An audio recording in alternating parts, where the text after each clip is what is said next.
안녕하세요. 저는 50대인 두 아이의 엄마입니다. 30대 초반에 첫 결혼을 하고 1년도 되지 않아 남편의 바람 때문에 이혼을 했어요. 그리고 친정의 도움으로 빌딩가에서 샌드위치와 커피를 파는 가게를 내었죠. 샌드위치 빵을 살짝 구워서 따뜻하게 만들고 마요네즈 대신 잼을 바르자 반응이 좋았어요. 회사원들이 아침이나 점심으로 많이 이사가면서 가게는 안정적으로 운영되기 시작했고요. 그러다가 남편을 만나게 됐네요. 남편은 아들과 딸 남매를 혼자 키우고 있었어요. 저희 가게는 회사원들이 퇴근할 때까지 열었는데 어느 날 그 사람이 와서 죄송한데 제가 퇴근할 때 가져갈 수 있겠느냐고 했어요. 있게 샌드위치를 좀 만들어 주실 수 있을까요? 저희 애들이 여기 샌드위치를 먹어보고는 잡고 사다 달라고 했어요. 라며 부탁을 하더군요. 저는 미리 계산을 해주시면 원하는 만큼 만들어 드리겠다고 했고 남편은 고맙다고 인사를 했어요. 그 후 로드 남편은 종종 샌드위치를 사갔어요. 제가 밥이나 간식을 챙기는 게 힘들 때가 많았는데 덕분에 요즘 많이 편해졌습니다. 라며 인사하길래 혼자서 아이들 키우느라 고생이 많으시네요 라고 하자 고생은 애들이 더 심하죠. 너무 어릴 때 엄마랑 떨어져서요. 저라도 잘해야지 하면서 노력은 하는데 크게 부족할 때가 많겠죠. 그러나 아빠라면 애들도 그 마음 다 알 거예요. 부인하고는 이혼하신 건가요? 라고 조심스럽게 물었어요. 이런저런 사정이 있어서 한 2살짜리 놓고 그렇게 나갈 수밖에 없었던 거, 뭐 그 심정도 예는합니다. 따라길래. 저도 모르게 이렇게 성실하고 좋으신데 왜 그랬을까요? 전 남편이 하도 바람을 피워서 윤했거든요. 라고 제 얘기를 하고 말았죠. 그러면서 저와 남편은 점점 가까워졌고 저는 종종 샌드위치 말고도 아이들 먹을 과일과 견과류 간식을 만들어서 싸서 같이 보내주곤 했어요. 그러자 아이들이 저를 찾아오기 시작했고 저와 아이들은 곧바로 친해졌습니다. 이제 초등학교 2학년인 애들이 자꾸 아빠 회사가 있는 동네까지 오는 게 딱하고 위험하게 느껴져서 제가 아이들 학교 앞으로 찾아가기 시작했죠. 그래서 이제 아이들은 언젠가부터 나 주마, 우리 엄마는 안 돼요, 우리랑 같이 살아요 라며 저를 조르기 시작했어요. 그 말에 남편은 저한테 굉장히 미안해했죠. 애들이 철이 없어서 그렇습니다. 엄마가 많이 그리워왔나 봐요. 죄송합니다. 괜찮아요. 애들이 너무 착하고 예뻐요. 저는 내심 이 남자가 결혼하자고 해주면 좋겠다 싶었는데 남편은 굉장히 조심스러워했어요. 그게 남편 가족들이 극성을 넘어 사람을 괴롭히는 수준이어서라고 고백하더군요. 내가 애들 친엄마 나간 거 이해한다고 그랬잖아. 나도 견디기 힘든 사람들이야. 그러니 그 사람을 탓할 수만은 없고 당신들 상처받고 힘들어 할 게 벌써 눈에 보인다고. 그럼 우리 좀 멀리 가서 살면 어떨까? 애들도 날 좋아하는 것도 있지만 나도 당신이랑 애들이 좋아. 이런 내 말에 남편은 용기를 냈고 얼마 후 저희는 재혼을 하게 됐네요. 조촐하게 식사를 하며 결혼식을 대신했는데 남편은 자기 집 식구들을 부르지 않고 친구들을 불러 자리를 채웠어요. 그만큼 남편 이 자기 가족에 대한 상처가 컸던 거죠.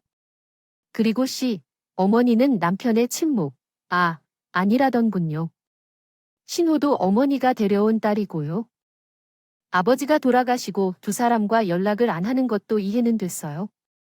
친어머니 어도 자기의 아내한테 심하게 하면 힘들 텐데 계모와 이복동생이 그러니 오죽했을까 싶었어요. 애들 친엄마가 공부 잘하고 똑똑한 사람이었는데 친정이 간 안 했거든. 그걸 가지고 얼마나 무시하고 매일같이 집에 쳐들어와서 사람을 괴롭혀 있는지 나도 나중에 알았어. 그러면서 제게 내가 당신만큼은 절대 괴롭히지 못하게 할게. 나와 함께 해줘서 고마워라고 약속을 했습니다. 하지만 그 약속도 무색하게 시아어머니와 신우는 저희 집을 찾아낸 거죠. 처음 본 어머니와 신우는 정말 콧대가 하늘을 찌를 것처럼 도도해 보였어요. 화려한 옷차림에 화장도 그렇고 몸에 입고 걸친 것 모두 명품이더군요. 신우는 제가 내놓은 찻잔이 싸구려라서 차를 못 마시겠다고 하고 시어머니는 대뜸 안방에 들어가 장을 열더니 제가 가져온 이불 세트를 거실 바닥에 던지며 버리라더군요. 너는 우리 집을 뭘로 보고 있단 걸 가져온 거냐? 시대가 안 부르고 니들끼리 사는 거라고 아무렇게나 막 헬라본데. 수용이 아버지가 살아있었으면 지금 종합병원 원장 됐을 사람이야.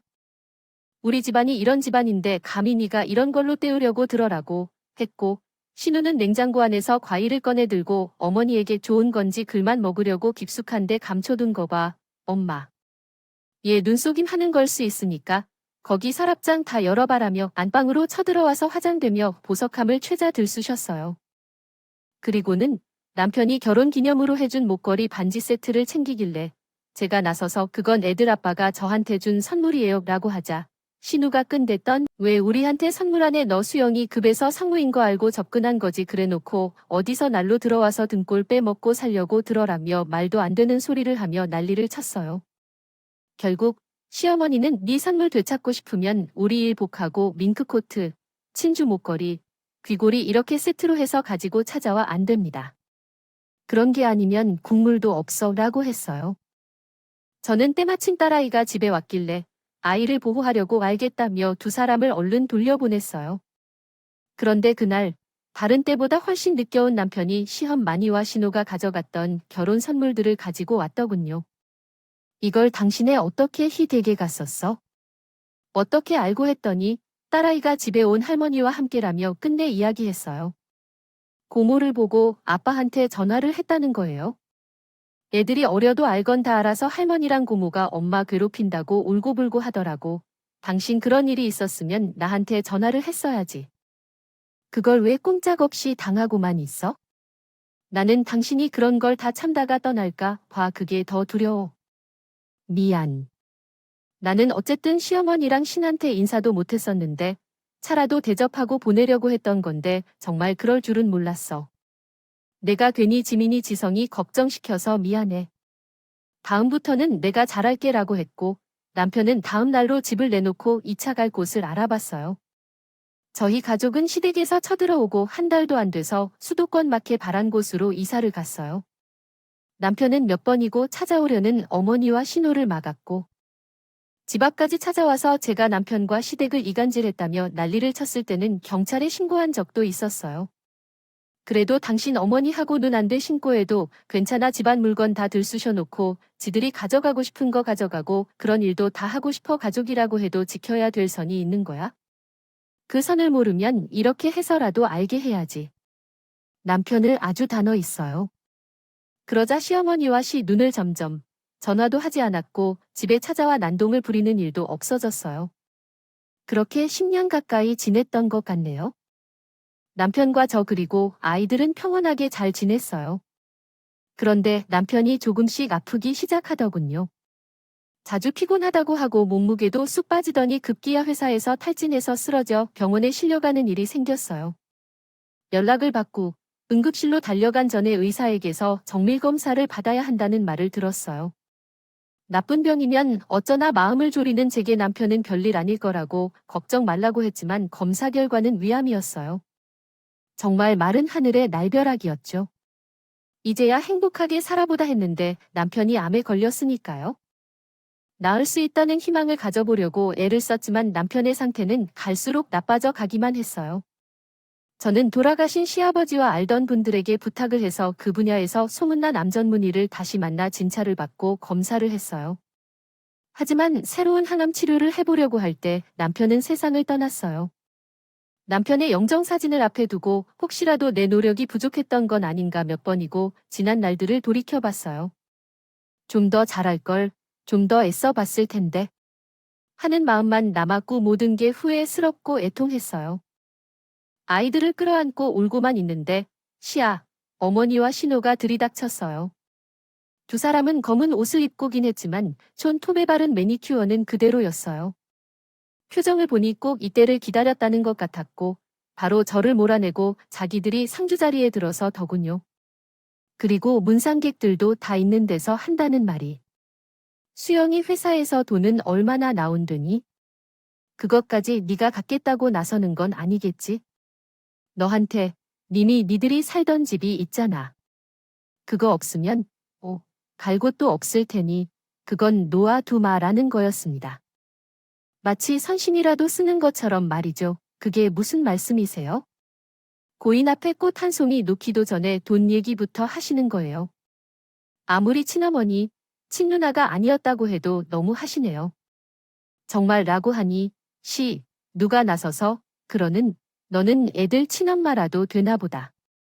어따 대고 치던 마치는 아니라는 말을 들먹거려 뭐 하나 내세울 것도 없는 게 수영이만 빨아먹었으니 내가 이렇게 허망하게 가버리지라고 하더니 그 자리에 주저앉아 땅을 치며 우는 신용을 하더군요.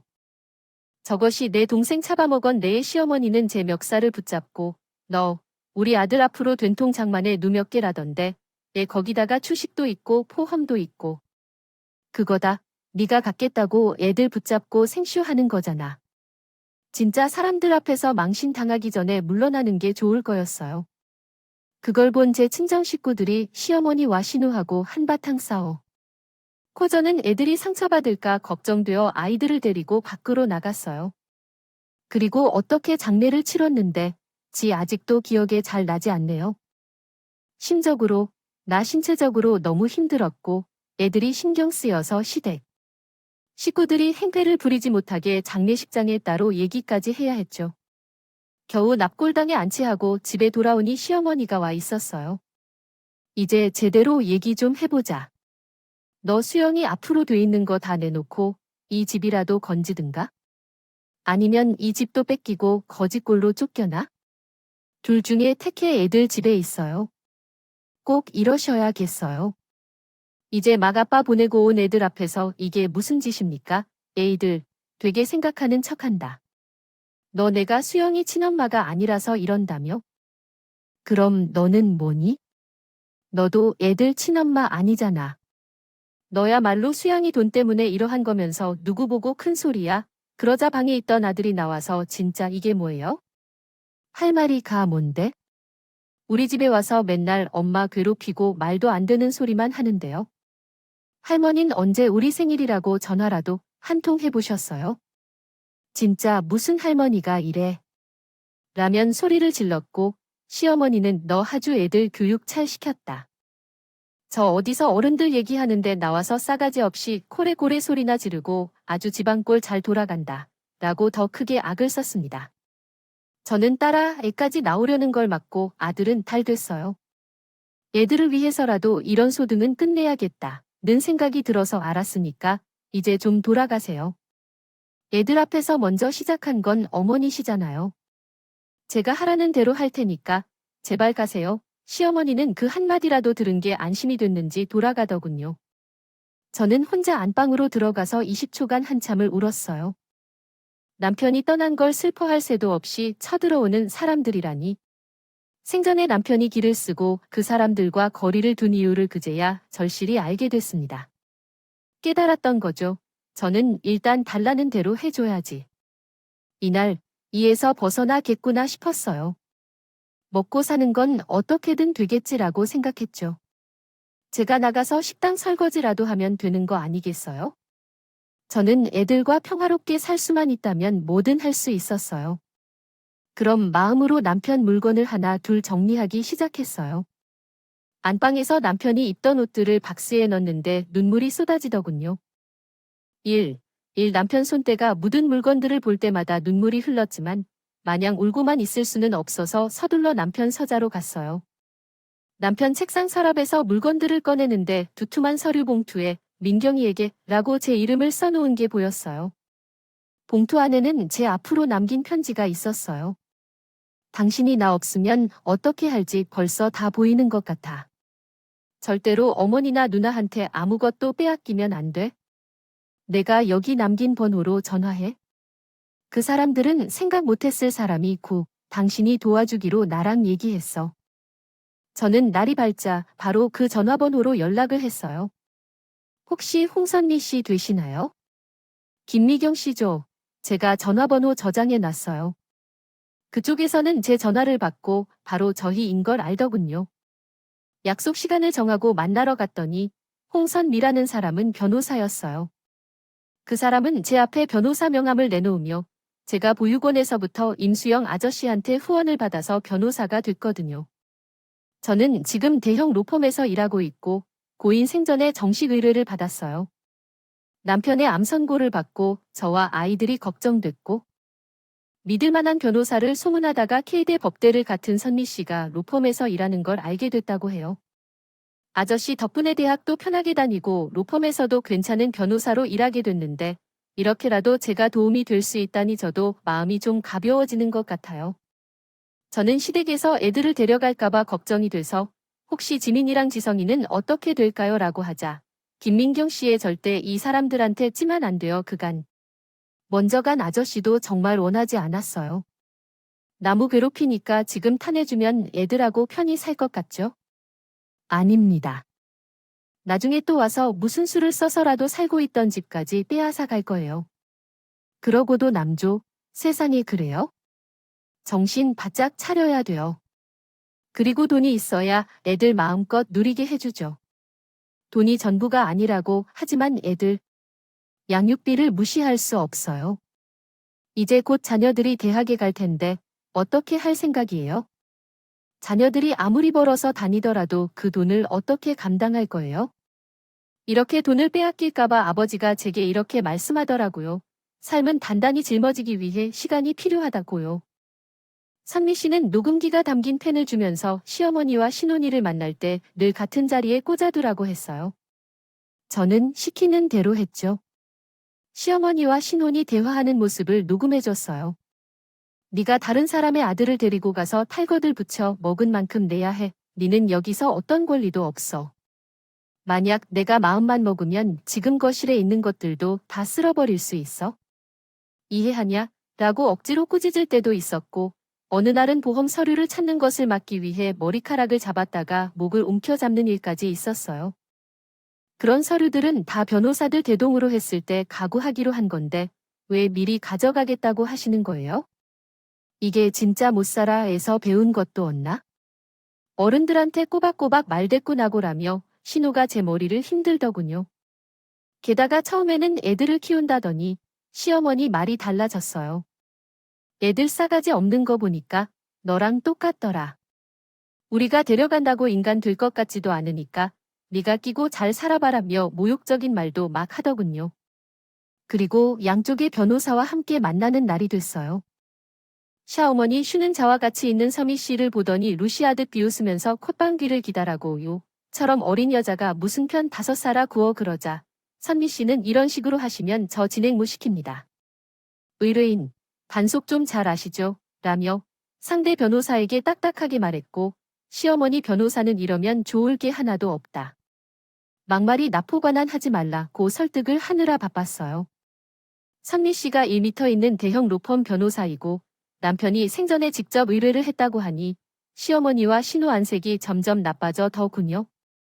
선미 씨는 서류를 내밀며 이건 임수영 씨가 생전에 제게 남긴 유언장과 책의 모든 절차를 맡긴다는 위임장입니다.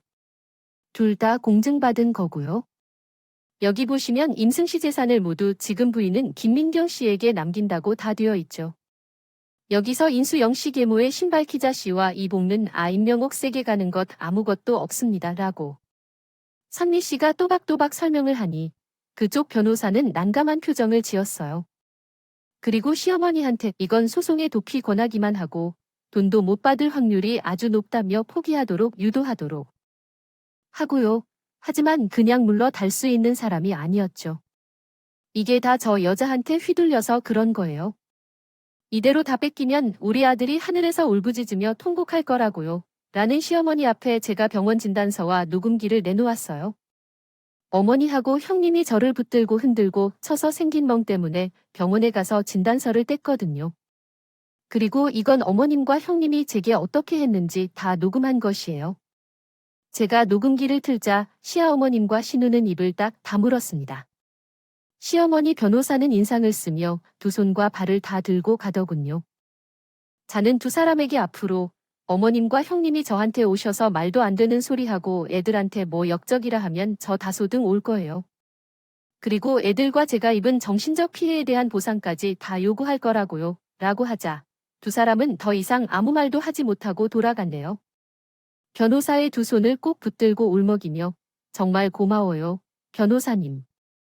아니었으면 저 이렇게 할 수 없었을 거예요. 이걸 다 어떻게 갚아야 할지 무슨 소리를 하시는 거예요? 이게 다 민경 씨가 잘 버텨서 지켜낸 거죠. 정말 잘 해오셨고 용기만 인해 주셨어요. 아저씨도 하늘에서 기뻐하고 계실 거예요. 라며 눈시울을 붉히던군요. 그날 저는 제 남편이 원하는 대로 재산도 지키고 아이들에게 손끝도 못 대게 했다는 생각에 너무 뿌듯했어요. 하지만 스택 식구들은 지배하더군요. 그 뒤로도 몇 번 집으로 찾아오고 애들 학교 앞까지 가서 난리를 피운 적도 있었죠. 니들이 엄마한테 섞는 거야? 그 여자가 돈 다 꿀꺽하고 너네는 언제 바냐는 듯이 손 털고 나갈 거니까. 라며 악을 쓰는 신우에게 아들인 지성이가 폭력을 사용할 뻔했고 그것 때문에 경찰서에 있다고 연락이 왔어요. 저는 그 얘기를 듣고 당장 선미 씨한테 연락해준 경찰서에 먼저 달려간 이 지성이가 보이더라고요. 그 모습을 보니 지성이가 안쓰럽고 정말 화가 머리끝까지 나더라고요. 차오 두 사람, 제가 고소할게요. 우리 애들한테 자꾸 말도 안 되는 소리 하면서 정신적으로 피해 입힌 건 저 사람들이에요. 라며 소리를 지르자 처거처거. 형사님, 저거 봤죠? 저러니 애가 뭘 배우고 자라겠어요. 지 고모한테 손찌검이나 하려고 하는처럼 버릇을 단단히 고쳐야 한다니까요. 이 난리를 치는데 선미 씨가 왔어요. 선미 씨는 상황을 정리하고 경찰에게 잘 설명을 하더라고요. 그리고 저한테 했던 폭력 행위들을 근거로 가정폭력범죄로 피해자를 보호합니다. 신청을 하더군요. 그러면 저희한테 접근할 수 없다고요? 저희는 시댁과 완전히 인연을 끊고 잘 살고 있습니다. 애들도 다 대학을 가고 지금은 졸업해서 직장인이 되었네요. 저는 손재주가 좋은 걸 살려서 전통공예를 배우고 공방에 나가고 있고요. 애들과 가끔씩 선미 씨도 만나며 그렇게 평온하게 살고 있습니다. 이 자리에 남편이 있다면 더할 나위 없이 좋겠지만 이게 다 남편이 만들어준 든든한 인연인데 매일 감사하며 살고 있습니다. 여보, 오늘따라 당신이 많이 보고 싶다. 아이들 잘 키우고 열심히 살다. 당신 보러 갈게. 제 얘기 들어주신 분들 감사드리고요. 다들 평안하시고 행복하시길 바라겠습니다. 건강하세요, 여러분. 사연 댓글에 응원과 현명한 문장을 남겨주세요.